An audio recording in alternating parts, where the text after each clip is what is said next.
पिछली क्लास में हम पाठ्यक्रम की पुस्तक के चौथे अध्याय को, जिसका शीर्षक है नव युवकों से, इसको आरंभ किए थे।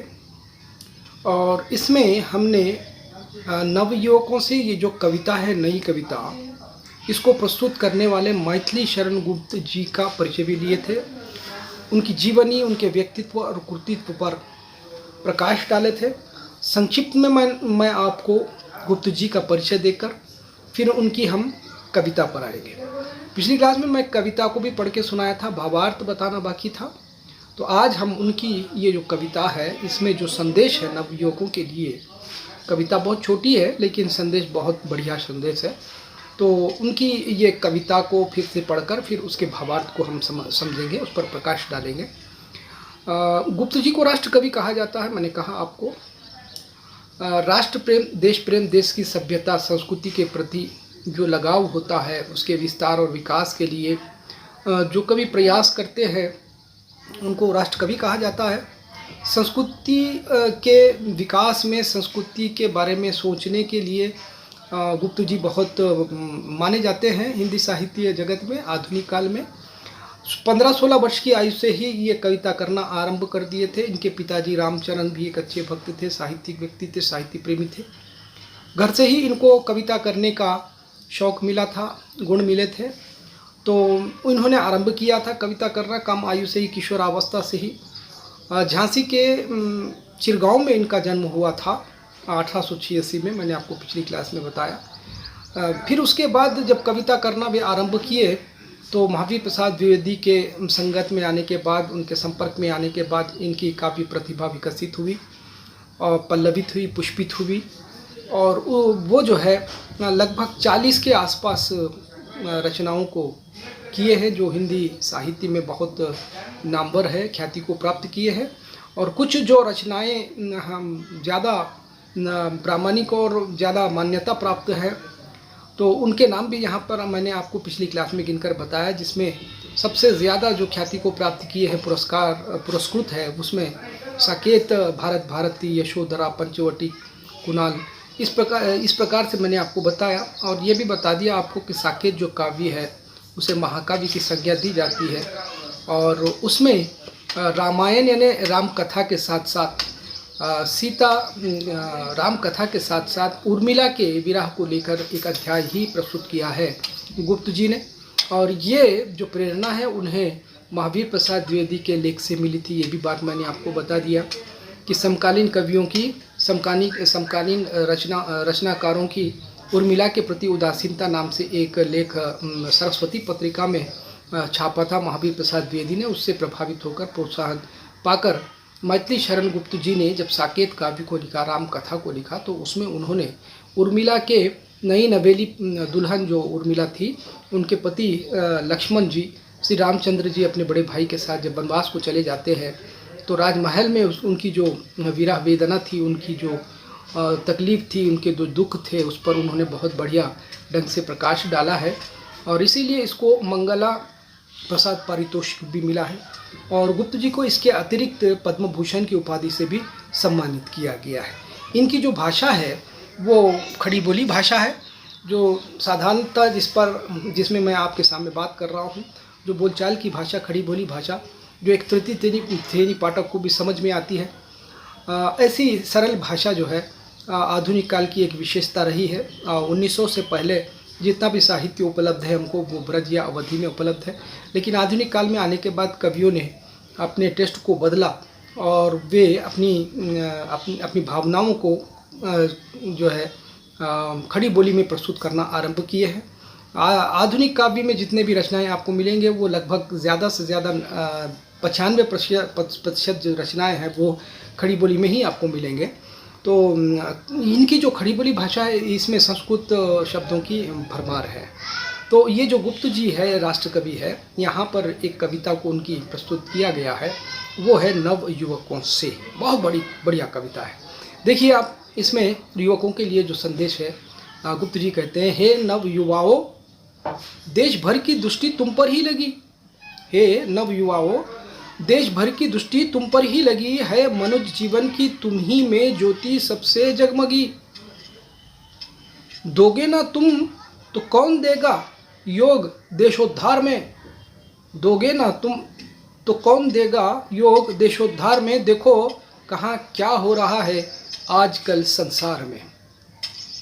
मैथिली शरण गुप्त जी नव युवकों से संबोधन कर रहे हैं, उन्हें ये कह रहे हैं कि देश भर की दृष्टि तुम पर ही लगी हुई है। सारा देश तुम्हारे तरफ अपने नज़रें बिछाए हुआ, टकटकी लगाए हुआ देख रहा है। वो इसीलिए क्योंकि तुम्हारे भीतर एक ज्योति जगमगा रही।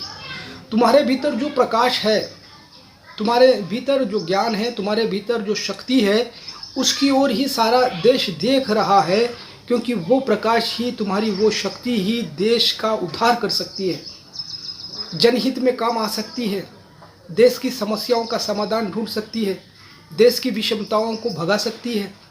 यानी देश के विकास के लिए, देश के उद्धार के लिए, जनहित के लिए, जन कल्याण के लिए जिनकी आवश्यकता है, जिस ज्योति की आवश्यकता है, वो तुम्हारे भीतर मौजूद है। तुम्हें उसे प्रकाशित करना होगा, तुम्हें उसे विकसित करना होगा, तुम्हें अपने आप को भीतर से सुधारना होगा, बाहर से भी सुधारना होगा।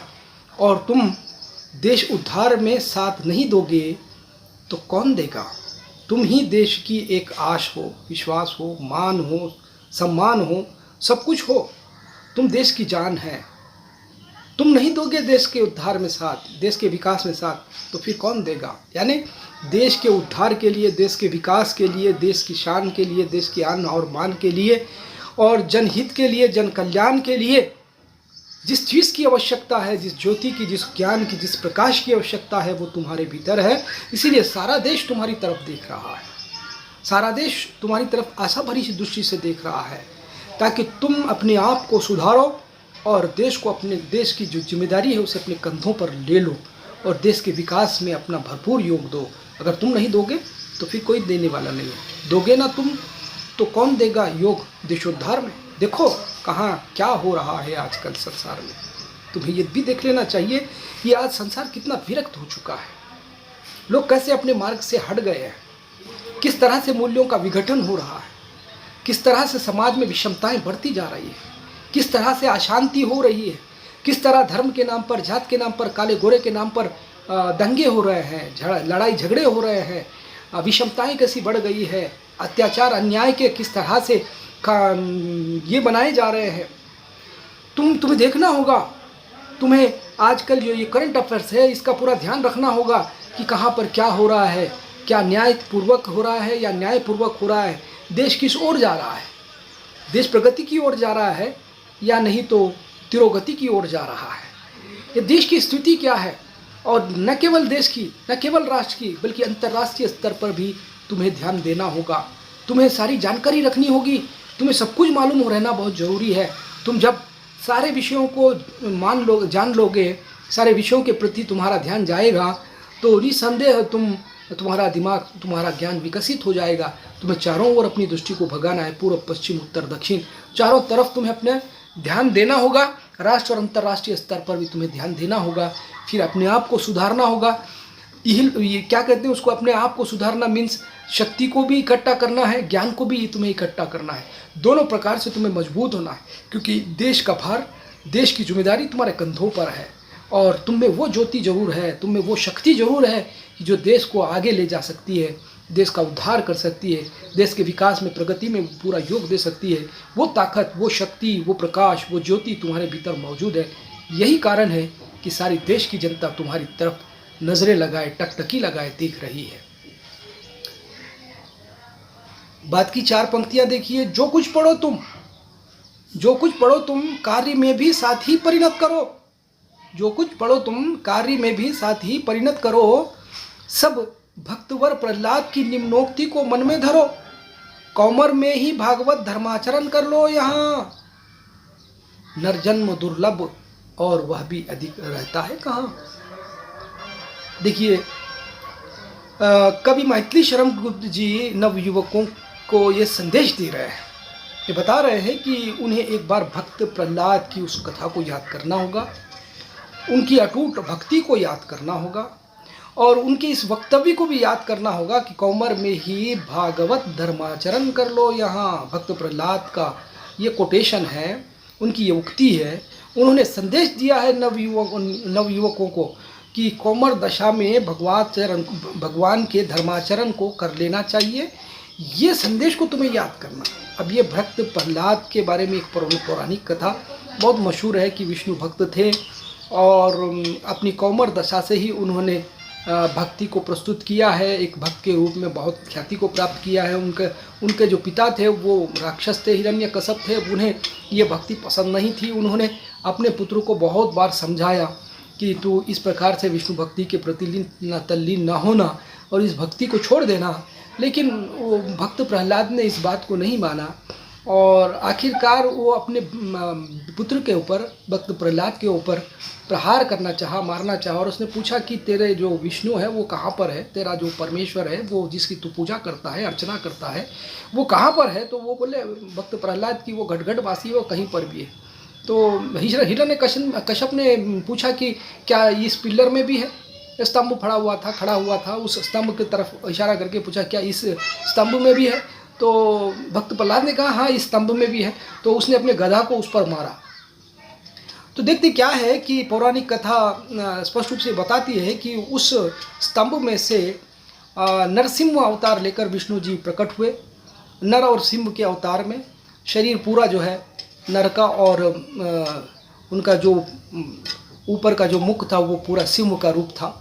और नरसिंह अवतार में वो प्रकट हुए और हिरण्यकश्यप का उन्होंने वध किया। ये भी बताया जाता है कि हिरण्यकश्यप ने बहुत गहरी तपस्या करके ये वर को प्राप्त किया था कि वो ना तो नर के द्वारा मारा जाएगा और ना तो पशुओं के द्वारा मारा जाएगा, ना तो मनुष्यों के द्वारा मारा जाएगा। तो वो वर शिव जी ने उन्हें दे दिया था, तो भोलेनाथ ने उन्हें दे दिया था। तो उस वर के घमंड पर वो जो है इस प्रकार करता था और किसी पर भी अत्याचार करता था। तो स्वयं अपने पुत्र प्रहलाद पर भी उन्हें अत्याचार करना चाहा। तो विष्णु जी जो है उस वर के विपरीत उस वर के विपरीत में जो है नर और सिंह का अवतार लिया और लेकर हिरण्यकश्यप का वध किया है। तो ये पौराणिक कथा से स्पष्ट होता है कि नव युवकों को गुप्त जी ये बात याद दिलाते हैं कि जो प्रहलाद थे वो कम आयु से ही भगवत आचरण में लगे हुए थे, धर्माचरण में लगे हुए थे, भगवान के बताए हुए मार्ग को चुने हुए थे। तो तुम्हें भी न केवल इहलोक के ज्ञान को बल्कि पारलौकिक ज्ञान में भी पारंगत होना है। तुम्हें दोनों प्रकार के ज्ञान में पारंगत होना है, दोनों प्रकार के ज्ञान को इकट्ठा करना, क्योंकि ये जो मनुष्य का जन्म है ये दुर्लभ है, बहुत कठिन है, बड़ी मुश्किल से मिला हुआ है। ये बार बार मिलेगा ऐसा हम नहीं कह सकते हैं, ऐसा हम सीना ठोक के नहीं कह सकते हैं कि ऐसा ये जन्म बार बार मिलेगा। इसीलिए ये जो जन्म मिला है इस जन्म को सार्थक बनाना है। तुम्हें दोनों प्रकार के ज्ञान में पारंगत होना है। इहलोक के ज्ञान को भी तुम्हें प्राप्त करना है, पारलौकिक ज्ञान को भी प्राप्त करना है। भगवान के बताए हुए धर्म पर चलना है और उनके बताए हुए सिद्धांतों को अपने जीवन में उतारना है। धर्माचरण करना कौमार दशा से ही शुरू कर देना चाहिए। हम देखते हैं बहुत सारे लोग कौमार दशा में धर्म का आचरण नहीं करते हैं। धर्म का आचरण करने के लिए बड़ी आयु तक प्रतीक्षा करते हैं, फिर उसके बाद विवाह करने के बाद फिर संन्यासत्व ग्रहण करने के बाद उसके बाद धर्माचरण के लिए बाहर निकलते हैं। तो यहाँ पर गुप्त जी ये संदेश देना चाहते हैं कि ये बात ठीक नहीं है कि ज़्यादा से ज़्यादा उम्र में धर्माचरण करें। तुमको चाहिए भक्त प्रहलाद से प्रोत्साहन ले, प्रेरणा ले। भक्त प्रहलाद जैसी तरह से कौमार दशा से ही धर्माचरण आरंभ कर दिए थे, तुमको भी करना है। धर्माचरण करने के लिए कौमार दशा ही बहुत अच्छी होती है, क्योंकि यहाँ पर जो व्यक्ति अपने दिल और दिमाग में बिठा लेता है वो उसके जीवन भर उसको पकड़ा हुआ होता है। अब अगर तुम धर्म के आचरण को नहीं करोगे तो तुम्हें वो आदत नहीं पड़ेगी, फिर बाद में धर्म आचरण करने के लिए तुम्हें कठिनता होगी। ये जो जीवन है वो कुछ दिन का ही है, कुछ सालों का ही है और ये बड़ी मुश्किल से मिला है, इसको तुम सार्थक बनाना है। कहते हैं कि जो कुछ पढ़ो तुम कार्य में भी साथ ही परिणत करो। और हम देखते हैं कि बहुत सारे लोग बड़े बड़े किताबें पढ़ते हैं, बड़े बड़े धर्म ग्रंथ पढ़ते हैं, बहुत कुछ ज्ञान को पढ़ते हैं, लेकिन पढ़ने के बाद उस पर आचरण नहीं करते हैं। और इस कान से बहुत सारे बातें भी सुनते हैं, धर्म संबंधित समझिए, नीति संबंधित समझिए, आदर्श संबंधित जितने भी बातें सुनते हैं इस कान से सुनते हैं और इस कान से छोड़ देते हैं, उसे जीवन में आचरण में नहीं लाते हैं। तो कवि गुप्त जी भारत के नव युवाओं को ये संदेश दे रहे हैं कि जो कुछ तुम सुनो और पढ़ो उसे अपने जीवन में आचरण में लाओ, अपने कर्मों में परिणत करो, क्योंकि जैसे करोगे वैसे भरोगे। और सुनते तो बहुत सारे लोग हैं, पढ़ते तो बहुत सारे लोग हैं, अच्छी बातें भी पढ़ते हैं, नीति परक बातें, आदर्श परक बातें पढ़ते हैं, धर्म संबंधी बातें भी पढ़ते हैं, लेकिन आचरण करना सबके बस की बात नहीं है। तुम जो पढ़ो, जो सुनो, धर्म से संबंधित बातें, नीति आदर्श से संबंधित बातें, ज्ञान से संबंधित बातें, शास्त्र से, दर्शन से संबंधित बातें, जितने भी तुम पढ़ोगे, जितना भी ज्ञान तुम पढ़ोगे सुनोगे, उसे अपने आचरण में भी लाओ और उसे कर्म में परिणत करो, तब कहीं तुम्हें लाभ होगा, फायदा होगा। और इस संदर्भ में तुम्हें भक्त प्रहलाद को प्रेरणा स्वरूप याद करना होगा, तब कहीं तुम भीतर से और बाहर से सुधर जाओगे और ज्ञान विकसित होगा तुम्हारा। तुम्हारे भीतर जो ज्ञान की ज्योति है वो प्रकाश को फैलाएगी, बहुत प्रकाश को फैलाएगी, और वो प्रकाश सारे देश में फैलेगा। और ये जो अंधकार है, अज्ञानता का अंधकार है, वो दूर होगा।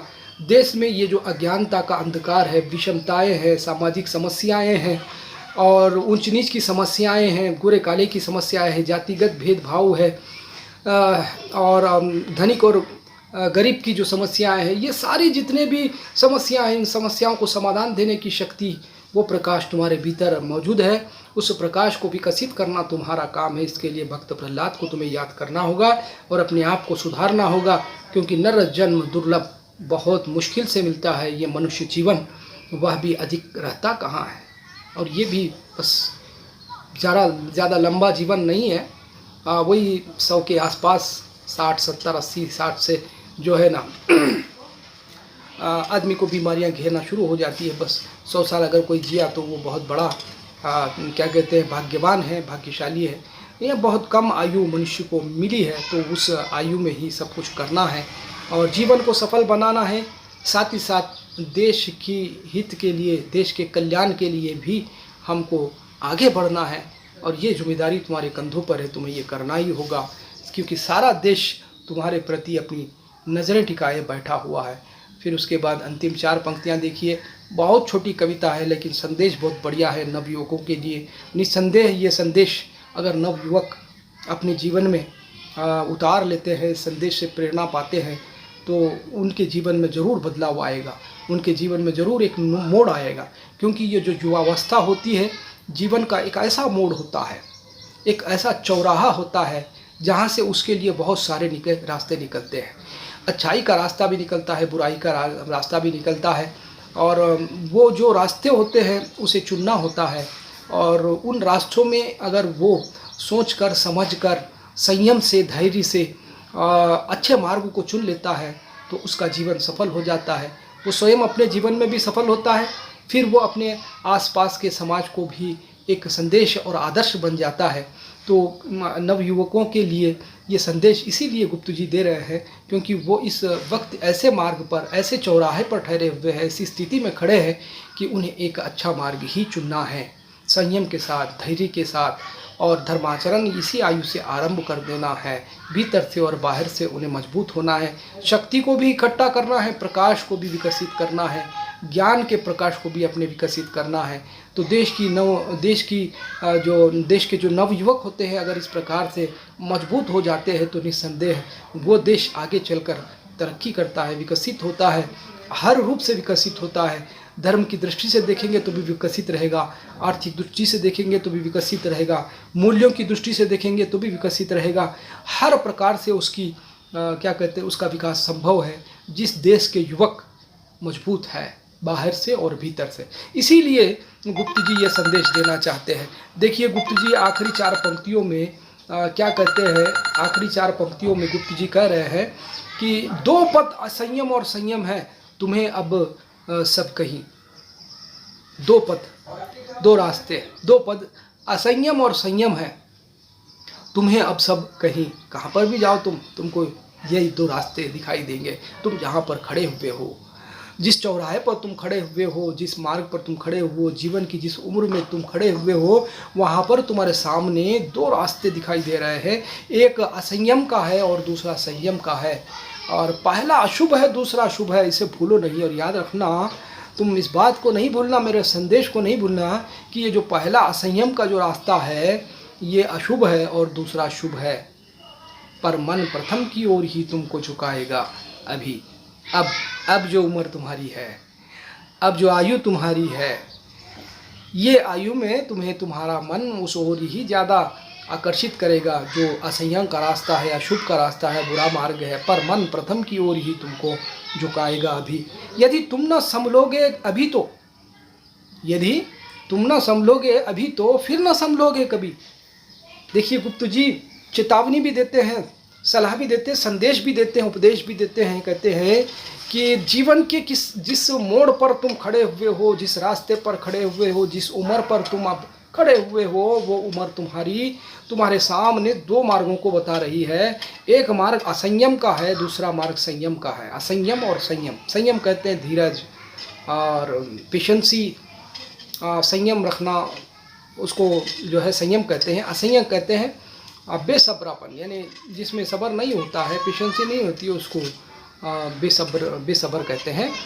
तो गुप्त जी कहते हैं कि ये असंयम का जो मार्ग होता है, धैर्य और साहस के साथ, संयम के साथ तुम्हें सारी समस्याओं से जूझते हुए, क्योंकि जीवन में कुछ ऐसे भी समस्याएं आते हैं और ऐसी भी परेशानियां, ऐसे भी दुख आते हैं कि ऐसे संदर्भ में एक नवयुवक जो है संयम को खो देता है, सब्र को खो देता है और खोकर वो दूसरे मार्ग पर चल पड़ जाता है, खराब मार्ग को अपना लेता है, मजबूर होकर अपनाता है या नहीं तो बगैर समझे कि अपनाता है, लेकिन वो मार्ग से, राह से दूसरी राह पर चला जाता है। तो ऐसे संदर्भ में उसे चाहिए कि धीरज रखे, धैर्य रखे, संयम रखे और ये असंयम के मार्ग को वो पहचाने, परखे और उसके परिणाम को भी अपनी आँखों के सामने देखे, उसके रिज़ल्ट को भी अपनी आँखों के सामने देखे। क्योंकि जो हम अपने जीवन में मार्ग को चुनते हैं, उसका जो फल होता है, उसका परिणाम होता है, वही होता है। जैसे मैं एग्जाम्पल अगर दूँ तो खेती करते वक्त देखिए, जौ अगर बोएंगे तो जवारी का पौधा ही निकलेगा, गेहूँ अगर बोएंगे तो गेहूँ का पौधा ही निकलेगा, जाम का झाड़ लगाएंगे तो जाम ही निकलेंगे, जाम ही फलेंगे, और अगर आम का झाड़ लगाएंगे तो आम ही फलेंगे।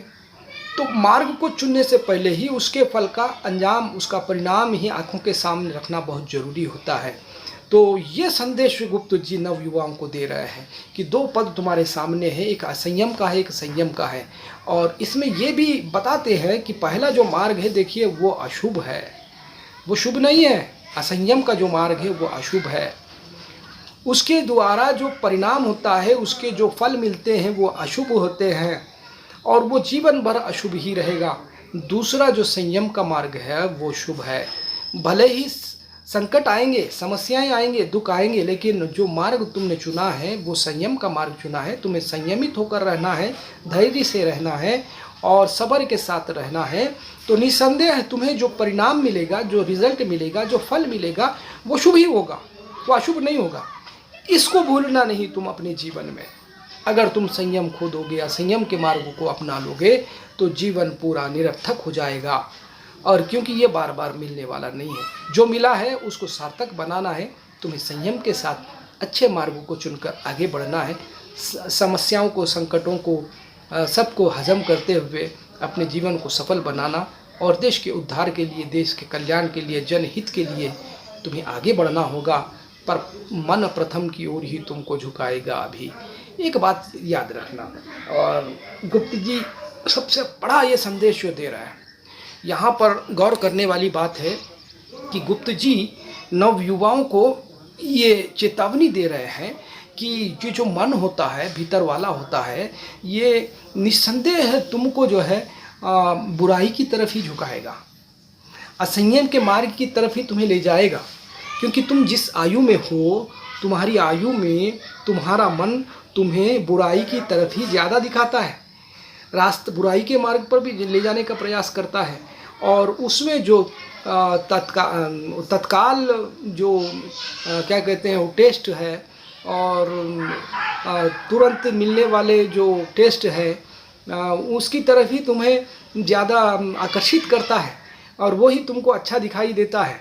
तो वो मन जो है, मन की मत सुनना, क्योंकि तुम्हारा मन निस्संदेह तुम्हें बुरे मार्ग की तरफ ही ले जाएगा। और बुरे मार्ग की तरफ ही तुम्हें आकर्षित करेगा।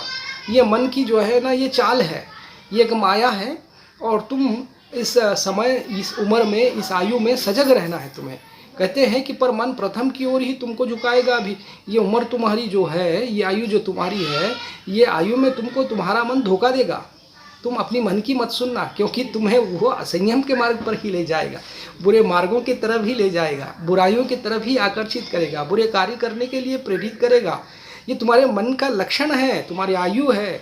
और ऐसे संदर्भ में तुम्हें अपने मन पर काबू करना होगा, संयम के मार्ग को अपनाना होगा, धैर्य के साथ, धीरज के साथ, मन की बगैर सुने के अपने आप को सुधार कर, संभाल कर संयम के मार्ग पर तुम चलोगे तो निस्संदेह उसका जो परिणाम तुम्हें मिलेगा वो परिणाम बहुत अच्छा रहेगा, शुभ रहेगा और तुम्हारा जीवन सार्थक होगा। यदि तुम ना संभलोगे अभी तो फिर ना संभलोगे कभी। एक बात याद रख लेना कि ये जो आयु है तुम्हारी, तुम्हारे आगे के जीवन को निर्धारित करने वाली आयु है। तुम जिस मार्ग पर खड़े हुए हो, जिस चौराहे पर खड़े हुए हो, यहाँ से जब तुम एक मार्ग को चुन लोगे तो तुम्हारे अंतिम श्वास तक, अंतिम सांस तक तुम उसी मार्ग पर रहोगे। अब मार्ग तुम बदल नहीं पाओगे, क्योंकि जिस मार्ग पर तुम चलोगे उस मार्ग में तुम्हें आदी हो जाएगी और तुम उसके क्या कहते हैं, वशीभूत हो जाओगे।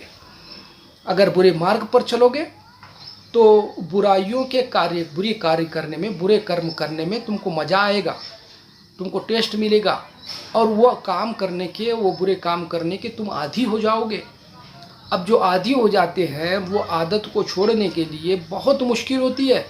फिर एक मार्ग को छोड़कर दूसरे संयम के मार्ग पर आना जीवन में बहुत मुश्किल होता है, बहुत कठिन होता है। बहुत कम लोग ऐसे हैं जो बुरे मार्ग को छोड़कर अच्छे मार्ग पर आए। ऐसी बात नहीं है कि हमारे पौराणिक कथाओं में भी और हमारे इतिहास में भी ये बात स्पष्ट रूप से बताई जाती है। इतिहास गवाह है कि बहुत सारे ऐसे लोग जो बुरे मार्ग पर थे, उन्होंने बुरे मार्ग को छोड़कर अच्छे मार्ग को अपनाया है। उनमें तुरंत परिवर्तन भी आए हैं। जो बहुत बड़े डाकू भी थे, जो बहुत बड़े क्या कहते हैं, संयमी भी थे, वो बहुत बड़े भक्त भी बने हैं। लेकिन याद रखना, ये सबके साथ होने वाली बात नहीं है। सब लोग इस तरह से तुरंत परिवर्तित नहीं हो पाते हैं। ज़्यादा से ज़्यादा लोग जिस मार्ग पर चलते हैं अंतिम जीवन तक उसी मार्ग पर वो रह जाते हैं, वो अपने मार्ग को बदल नहीं पाते हैं। इसीलिए तुम्हें अभी संभल कर धैर्य के साथ, संयम के साथ मार्ग को चुनना है। असंयम के मार्ग को या संयम के मार्ग को, असंयम का मार्ग अशुभ है, संयम का मार्ग शुभ है। और तुम्हें अब संभल कर मार्ग को चुनना है और उस मार्ग पर आगे बढ़ना है। अगर अब तुम्हारा चयन सही रहेगा, अब तुम्हारा चयन सही रहेगा तो आगे तुम्हारा जीवन एकदम अच्छा रहेगा, शुभप्रद रहेगा और उसका परिणाम भी अच्छा रहेगा और तुम्हारा जीवन सार्थक होगा। दोनों दृष्टियों से तुम कामयाब हो जाओगे, सफल हो जाओगे। एक तो मुक्ति की दृष्टि है, दूसरे देश का उद्धार होगा, देश का हित होगा, जनता की सेवा होगी और तुम स्वयं अपने आप को सुधारोगे, संयम के मार्ग को अपनाओगे तो इहलोक में भी तुम्हारी जय जयकार होगी और परलोक में भी तुम्हारी जय जयकार होगी। इहलोक और परलोक, पाताल लोक, तीनों लोकों में भी तुम्हारा झंडा लहराएगा। मीन्स तुम्हें दोनों प्रकार के ज्ञान को इकट्ठा करना है। एक इहलोक का ज्ञान इकट्ठा करना है, दूसरा पारलौकिक ज्ञान को इकट्ठा करना है। पारलौकिक ज्ञान को इकट्ठा करने के लिए तुम्हें भक्त प्रहलाद का प्रोत्साहन लेना होगा और फिर दोनों प्रकार के ज्ञान को तुम इकट्ठा करोगे, तुम्हारे भीतर का जो प्रकाश है उसको विकसित करोगे तो उस ज्ञान के द्वारा सारे देश की जनता को तुम सुख प्रदान कर सकते हो, जनहित के कार्य कर सकते हो, जन कल्याण में समय लगा सकते हो। यानी जनता का भी हित होगा और तुम्हारा भी हित होगा, तुम्हारा जीवन भी सफल होगा। मानव सेवा और माधव सेवा की जो बात है, मानव सेवा ही माधव सेवा है, तो उस बात में भी तुम खरे उतरोगे, सफल हो जाओगे। तो तुम्हें करना ये है कि तुम्हें अपने आप को भीतर से सुधारना है, बाहर से सुधारना है, शक्ति को भी इकट्ठा करना है, ज्ञान को भी इकट्ठा करना है, भक्त प्रहलाद का प्रोत्साहन लेना है मार्ग 2 तुम्हारे सामने खड़े मार्ग 2 तुम्हारे सामने है, जहाँ तुम खड़े हुए हो, तो उसमें संयम के मार्ग को चुनकर तुम्हें आगे बढ़ना है। भले ही तुम्हें कठिनाइयाँ आएंगे, समस्याएं आएंगे, दुख आएंगे, तो ऐसे संदर्भ में तुम्हें धैर्य के साथ, संयम के साथ काम लेना है, फिर आगे बढ़ते जाना है। निस्संदेह अगर तुम इस प्रकार करोगे तो देश का भी उद्धार होगा, तुम्हारे जीवन का भी उद्धार होगा, तुम्हें मुक्ति भी मिलेगी, इहलोक में भी तुम संपन्न हो जाओगे और पारलोक में भी संपन्न हो जाओगे। तीनों लोकों में तुम्हारी जय जयकार होगी। इस प्रकार का जो संदेश है ये मैथिली शरण गुप्त जी ने नव युवाओं को दिया है। इसकी आवश्यकता है आज हम देख रहे हैं कि इहलोक और पारलोक की दोनों प्रकार की जो शिक्षा दीक्षा है ये साइमल्टेनियसली नहीं हो रही है। तो गुप्त जी ने यहाँ पर नव युवाओं के ध्यान को भक्त प्रहलाद की तरफ मोड़ा है, और भक्त प्रहलाद को याद करके उन्होंने नवयुवकों को भक्ति का मार्ग भी बताया है। स्वयं गुप्त जी अपने जीवन में राम भक्त थे, तो उन्होंने यहाँ पर नवयुवाओं को ये संदेश दिया है कि एक युवक को, एक देश का जो युवक होता है वो देश की जान होती है, तो उसे जो है भीतर से भी सुधारना है और बाहर से भी सुधारना है। भीतर से सुधारने के लिए धर्माचरण करना है, बाहर से सुधारने के लिए शिक्षा दीक्षा देनी है, ये लोग की शिक्षा दीक्षा उसे देना है। तो इसके साथ साथ उसको शक्ति संपन्न भी होना है। तो ऐसा युवक, ये जो युवा पीढ़ी है, देश की युवा पीढ़ी है, अगर इस प्रकार से त्रिमुखी प्रतिभा को में संपन्न हो जाती है, शक्तिवान भी हो जाती है, और भीतर से भी वो ज्ञानी होती है, बाहर से भी ज्ञानी होती है, धर्माचरण में भी वो सफल होते हैं, फिर उसके बाद इहलोक की शिक्षा दिशा में भी सफल होते हैं। तो ये जो त्रिमुखी प्रतिभा होती है, अगर ये त्रिमुखी प्रतिभा देश के नव युवाओं में जागरूक होती है तो निस्संदेह वो देश के लिए हर प्रकार से काम आ सकते हैं। यानी देश की जो जितनी भी समस्याएं हैं वो दूर हो जाएगी, और सर्वत्र शांति को स्थापित करने में वो कार्यरत रहेंगे, और निस्संदेह वो देश सारे क्या कहते हैं, सारे ग्लोब में, सारी दुनिया में अपना एक प्रमुख स्थान बना सकता है। तो इसीलिए गुप्त जी ने सोचा कि नवयुवकों को ये संदेश दिया जाए। और ये कविता बड़ी छोटी है, 3 चौपाई इसमें है, आपने देखा 3 चौपाई है, लेकिन इसका जो संदेश है बहुत गूढ़ार्थ रखने वाला है। बहुत भारी संदेश उन्होंने दिया है इस कविता के माध्यम से नवयुवकों को, और ये देने की आवश्यकता भी थी। क्योंकि ये जो कविता जिस वक्त लिखी गई है उस वक्त देश की आज़ादी की लड़ाई चल रही थी, और ऐसे संदर्भ में नवयुवाओं में ऐसे गुणों को का बीज वपन करना भी बहुत ज़रूरी था, जो कार्य गुप्त जी ने किया। बहुत सारे कवियों ने नवयुवाओं को जगाने के लिए, जागरूक करने के लिए अपने कलम के द्वारा बहुत सारे संदेश दिए हैं। परिणाम स्वरूप हमारा देश आज़ाद हुआ है। लेकिन आज भी समकालीन स्थिति में भी ऐसे संदेश की आवश्यकता है, और यही कारण है कि हमारे पाठ्यक्रम की पुस्तक में इस संदेश को प्रस्तुत किया गया है। तो आज के लिए इतना ही काफ़ी है, और कल हम जो है ना इसके बाद का जो पाठ है वो पढ़ेंगे। तब तक के लिए हमको आज्ञा दीजिए, अनुमति दीजिए। धन्यवाद।